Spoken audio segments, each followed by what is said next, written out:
ازيكم؟ الفيديو ده يا جماعه هحكي لكم فيه على ازاي من خلال تجربتي الشخصيه يعني لقيت شغل اول ما جيت كندا على طول.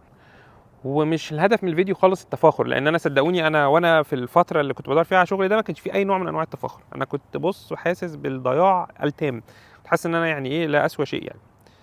مش كل الناس تحس بكده بس انا كنت حاسس بكده يعني. الموضوع باختصار انا جيت في شهر 9 2018 بشكل نهائي، يعني كنت جيت اول السنه ورجعت وحاجات كده. وبعدين بعد ما جيت واستقريت وبعد ما قررت ان انا خلاص هبدا ادور على شغل، كان مثلا في نص 10، يعني عدى شهر ونص ولا حاجه. بدات ادور على شغل في كندا، والموضوع هنا كان صعب جدا، بمعنى ان انا ما حدش بيرد عليا خالص، يعني مهما ابعت الريزوميز بتاعتي ما حدش بيرد.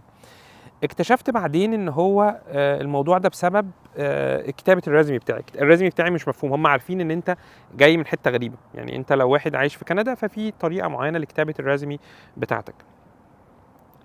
ما كنتش عارف اكتب الريزومي ازاي، لحد ما كان في ليا صديق محمود حموده بقابله على طول كل يوم في المسجد. ما انا في الاول بقى انت ما بتعملش حاجه قاعد بتروح المسجد بتدعي ربنا يعني. والحمد لله ما زلنا بندعي، بس قصدي يعني في الاول انت ما فيش حاجه ليترلي غير ان انت قاعد في المسجد يعني بالصلاه العشاء بالليل. فبقابله كل يوم صلاه العشاء، ايه حموده ايه الاخبار، بيقول لي ايه اخبار وصلت لايه مش عارف ايه وضعي كذا. طيب انت الريزمي بتاعك هتلاقي فيه مشكله، تعالى عندنا. هو شغال في مجال، ودي نقطه مهمه، الفيديو مش والله مش للكلام وخلاص، هو بس يساعدك ازاي تفكر. كندا هنا عندها طرق لمساعده الناس اللي جايين جداد، تحديدا البيرمننت ريزيدنس الجداد، يمكن حتى احسن من الكنديين. يعني بتساعد كندا بتساعد البيرمننت ريزيدنس احسن من مساعده الكنديين في حته الحصول على شغل. فقال لي المكان اللي انا شغال فيه بيقدم كورسز ازاي ان انت كواحد جاي جديد ان انت تقدر تعمل الريزومي بتاعك بشكل كويس، بتعرف تدور على شغل ازاي في كندا، ازاي تدخل انترفيوهات هنا ومش عارف حاجات زي كده. طبعا انا بالنسبه لي كواحد جاي من مصر، راجل بقى دكتور في الجامعه وعندي بيزنس خاص ويعني ما حصلش يعني. انا هيعرفوني ازاي اكتب الريزومي بتاعي؟ ومالها الريزومي بتاعي 4 صفحات جميله كبيره و4 صفحات فلوس كاب وكاتب كل الخبرات اللي انا عايزها. المهم بدات انا واروح الكورس ده انا وزوجتي، وحجز لنا ميعاد وكل حاجه. فبدات اروح، لقيت المكان لطيف جدا، ناس بتقدم لك مشروبات وحاجات زي مجال مجاني، طبعا كل ده مجاني لان الحكومه هي داعمه الجهات اللي بتعمل الموضوع ده. المهم في خلال تقريبا اسبوع كامل، حتى بيديك فلوس كمان، بيقول لك لو انت يعني خد فلوس للباص، خد فلوس للاكل، المهم تعالى بس عشان هم عايزينك تيجي تشتغل. هي كندا ما هياش جايبه الناس عشان تقدرهم يعني، فاهم؟ وما هياش جايبه الناس برضو عشان في ناس كتير بتقعد تقول لك كندا عايزه حرفيين ومش حرفيين. عايزه حرفيين، بس انت لو انت يعني هتعرف تشتغل في شغلتك هتشتغل يعني مش هيقول لك لا والله انت راجل مهندس هتشتغل لنا حرفي، لا ما حدش هيقول لك كده. بالعكس هم عايزين يخلوك تشتغل، لكن انت محتاج تعرف تدور على الشغل ازاي. خلال البرنامج ده اتعرفت فعلا ازاي اكتب الريزمي بتاعي. الريزمي بقى مختصر جدا، بدل ما كان 4 صفحات بقى صفحتين، لان انا برضو عندي خبره، انا راجل جاي لهم عندي 30 سنه تقريبا، عندي خبره 8 سنين، مش كتير بس كويس يعني. دلوقتي بقى اكتر الحمد لله. ف خلصت الجزئيه دي بقى الريزمي كويس. بعدين بقى يكلمك ازاي تدخل انترفيوهات، ازاي تتكلم مع الناس. انا فاكر والله ان انا فاكر في الانترفيو ده نفسه، في الميتنج ده نفسه، او في بتاع اللي انا كنت بحضره البرنامج ده، كان ضمن الحاجات اللي انت بيدربك ازاي تعمل الريزمي. فعملت الريزمي وبعته لشركه من الشركات الكبيره جدا هنا، وانا ببعته كنت حاسس ان هم هيكلموني، وبالفعل بعد ما خلصت البرنامج على طول لقيتهم بيكلموني وبيسالوني ومش عارف ايه وتعالى وحاجات كده. المهم خلصت البرنامج ده، بدات اقدم، بدا يجي لي بقى طلبات كتير، بدا الناس تكلمني اكتر. معلش ثواني بس احط بتاع الهوا ده عشان انا حاسس ان الهوا هيبقى مش احسن حاجه. يا رب يطلع صح. بس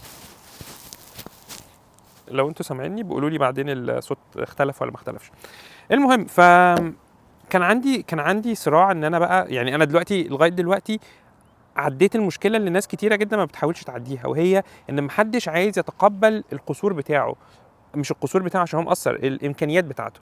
محدش عايز يعترف ان انا ممكن عندي بلاك اكسبيرينس في الحته الفلانيه دي. لا انا كنت همبل جدا، انا متواضع، انا ما انا جاي بلد جديد عليا. ايه المطلوب عشان اشتغل؟ والله انت مطلوب تعمل الريزومي بتاعك، مطلوب ازاي تعرف تتكلم، مطلوب ازاي كذا. قعدت اعمله، ما لم اجادل بقى واقول لهم لا ازاي ده انا جاي لهم من بلد بتاعتي وانا عندي خبره مفيش. قعدت اعمل الحاجات دي وربنا يعلم بدات تجي لك انترفيوهات قد ايه وتشوف حاجات زي قد ايه. ندخل بقى في الجزء الثاني اللي ناس كتير بتسمعه، وهو فكره الخبره الكنديه، وهم مش هيشغلوك عشان الخبره الكنديه. ودي حقيقه. بس انا هقول لكم على حاجه في الشغل، ان انا يعني دلوقتي يمكن الحمد لله بساعد في تعيين ناس اوريدي. فاللي اقدر اقوله لك في جزئيتين. في جزء التوفيق بتاع ربنا، ده جزء مهم جدا جدا، لان بصراحه اقدر اقول لك ان اغلب الناس اللي بشوفهم بيتعينوا حاليا، سواء انا بعينهم او كده، بيبقى نتيجه ظروف خاصه. بمعنى ايه ظروف خاصه؟ انت محتاج حد دلوقتي، ومش معنى ان انت محتاج حد دلوقتي انت ما حدش بيقدم لك، بالعكس انت بيقدم لك ناس كتير. بس هو وانت بتقدم بقى الحته دي بيشوفك انت بقى، انت راجل الى اي مدى انت عايز تشتغل الشغلانه دي. فلما بيكون عايز حد ما تفرقش معاه على فكره انت عندك خبره كنديه ولا ما عندكش خبره كنديه. انا بقول لكم الكلام ده بناء على تجربه حقيقيه، ومش بكلمك في شغلانات مثلا انتري ليفل ولا شغلانات عاديه ولا سرفايفل جوبز، لا بكلمك في شغلانات حقيقيه. انا بدات اشتغلت في مجال كونستراكشن مباشره في الاستيميتنج، وفي شركه الحمد لله تاني اكبر شركه في كندا في المجال. يعني كانت الامور مستقره جدا، مفيش يعني ما حدش يعني مش مثلا اقدر بقول لك الكلام ده لا اصل مثلا اشتغلت في شركه تحت السلم ويا دوب قبلوني، لا اشتغلت في شركه ممتازه يعني الحمد لله. فدي نصيحه للناس اللي بتتابعني او الناس اللي شايفاني دلوقتي. وبالمناسبه دي، لو انت لسه بتتابعني ووصلت لغايه دلوقتي في الحته دي في الفيديو، ما تنساش بس تعمل لنا لاف كده الفيديو، وتعمل لنا كومنت لو عندك اي خبره او حاجه زي كده. وبالنسبه للناس الموجوده في كندا، يا ريت يا جماعه الناس تشارك تجاربها الايجابيه. لو عندك تجربه سلبيه حاول تصيغها بشكل ايجابي، مش تجميل والله في حاجه، بس يعني حاول تطلع بالحاجات اللي انت اتعلمتها اكتر من الحاجات اللي انت مضايقاك وحاسس ان هي انت فشلت فيها. يعني صيغها كده بطريقه ايجابيه، يعني اعمل سيلف ريفلكشن، يعني مش قصدي حاجه وحشه. المهم كان دي الفكره كلها. فانت دلوقتي الشركات بتشغل لو انت محتاجين ناس، ساعتها محتاج يعرف منك بس انت مش خبرتك قد ايه، على قد ما اي مدى انت مستعد تنخرط في التيم بتاعه. وده مش هزار، لان انت لو انت متخيل بيقولوا ده هزار مثلا وايه اللي بيقولوا، لا هو هنا محتاجين يشوفوك ازاي هتندمج مع التيم. فلازم تعرف تحكي انت ازاي ممكن تندمج مع التيم، تعرف يبقى عندك مواقف ازاي تحكي. ف نرجع هنا للجزء التاني بقى. الجزء التاني لما هم بيشغلوك بناء على السكيلز بتاعتك، الحته دي اقدر اقول لك ان فعلا بيبقى في صعوبه شويه في الشغل. يعني انت لو بتكمبيت هنا بتنافس يعني واحد كندي او واحد عنده خبره في البلد، الموضوع هيبقى صعب. فانت بنسبه كبيره بتعتمد يعني تعتمد الجزء الاول. طب الجزء الاول ده توصل له ازاي؟ لان اسمه توفيق ربنا، غير الدعاء وغير الحاجات دي، ان انت تبقى الفانل بتاعتك تبقى كتيره. فانل بقى تملى، تبعت ريزوميز بتاعتك ما لا نهايه. وانت بتبعت نقطه برضو مهمه جدا، ما تقعدش تبعت كده عمال على بطال نفس الريزومي نفس مش عارف ايه. ولازم تبعت الريزومي متأيفها بقدر الامكان على البوزيشن دي. ومش هقعد اقول لك مثلا انت هتقدم على 100 وظيفه هتعمل 100 ريزومي، لا انت هتعمل مثلا ال 100 وظيفه دول متقسمين 6 كاتيجوريز مثلا، او 6 سب سب سب مثلا. يعني مثلا لو انت شغال استيميتور، مثلا استيميتور سيفل، استيميتور كذا مش عارف ايه، هتقسم الريزمي بتاعتك، هتعمل 6 نسخ من الريزمي بتاعتك بتميت الحاجات اللي الناس دي عايزاها. وهتخلص الحاجات دي تبعتهم، وكل بقى واحده من ال100 واحده دول تبعت الكفر ليتر. صدقني ال100 دول قول مثلا منهم 70 واحد مش هيبص اصلا في الرساله بتاعتك، لان هو اول بيعرف مثلا ان انت ما عندكش خبره في كده. ممكن الاي تي اس اللي هو الاوتوماتيك مش عارف ايه السيستم ده بتاع جرد السيفيهات، مش هيدخلك فيه، مش هيدخلك اصلا الليفل اللي بعده. 30 واحد في 30 واحد ممكن يبداوا طب اما نشوف، طب اما نعمل لغايه اما توصل. انا بقول لك انت لو بعت مثلا 100 ريزمي والناس تقول لك 100 ريزمي هو انا رايح كندا عشان ابعت 100 ريزمي، ابعت 100 ريزمي. انت صاحب البلد يعني، جاي باشا يعينوك مثلا انت راجل خارق القدرات. لو خارق مش هتيجي، مش هتشوف الفيديو، مش هتبقى شايفني. يعني لو الناس الخارقه اعتقد مش هيشوفوا الفيديو بتاعي دول، بيشوفوا الناس الخارقين الاخرين يعني. فانت راجل انسان، وانا ما انا ولا قلت على نفسي خارق، انا انسان عادي جاي ما عندي امكانيات معينه، حاولت اشوف البلد عايزه ايه. فهم دول بس النقطتين. هتقدم كتير، هتحاول تميت شروط التقديم اللي الناس عايزاها، هتبقى persistent، هتبقى بتعرف تتكلم في الميتنجز كويس. في اولا هنا في كندا عشان تشتغل لازم يعمل لك فون سكريننج الاول، يكلمك في التليفون يشوفك الاول، ده بيبقى الاتش ار بيكلمك. بعدين عديت ده بتدخل في الليفل الثاني، انت تروح المكتب او يكلمك حد من الناس التكنيكال تيم. بعد كده ممكن ليفل تالي حسب البوزيشن بتاعك اللي انت هتشتغل فيه. فنصيحتي بس ما اطولش عليكم اكتر من كده، حاول تتحلى بالصبر، حاول تتحلى بالايمان، ان انت بأن كان دينك بتؤمن بايه، بس حاول يبقى عندك ايمان كده ان ربنا في الاخر هيدي لك الحاجه الكويسه. وحاول ما تفقدش الامل، لان هو مش بايدك حاجه. يعني انت كواحد عايز تروح تشتغل، هل مثلا ممكن تروح تمسك واحد صاحب عمل تضربه عشان يشغلك؟ لا، انت ايه الوظيفه، ايه الطريقه اللي انت بتعملها؟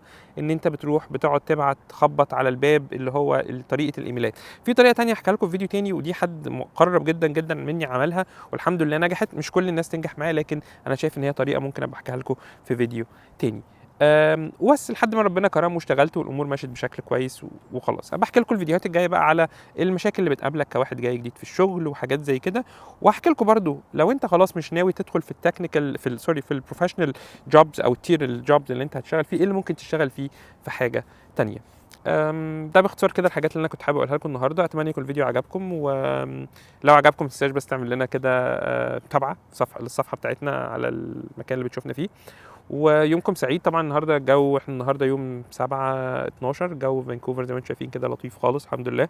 قولوا لنا انتوا بتشوفون الفيديو ده منين، وقولوا لنا لو عندكم اي كومنتس، واحكوا لنا تجاربكم. انا بكون سعيد جدا، مش عشاني تحديدا، هكون سعيد طبعا عشاني، بس عشان اشوف الناس الاخرى، الناس التانية قصدي، تشوف التجارب بتاعتكم وحبذا تكون حاجه ايجابيه. ولو سلبيه حاول زي ما بقول لك سيلف ريفلكت على التجربه بتاعتك، شوف ايه الحاجات اللي كانت ممكن تطور من التجربه بتاعتكم.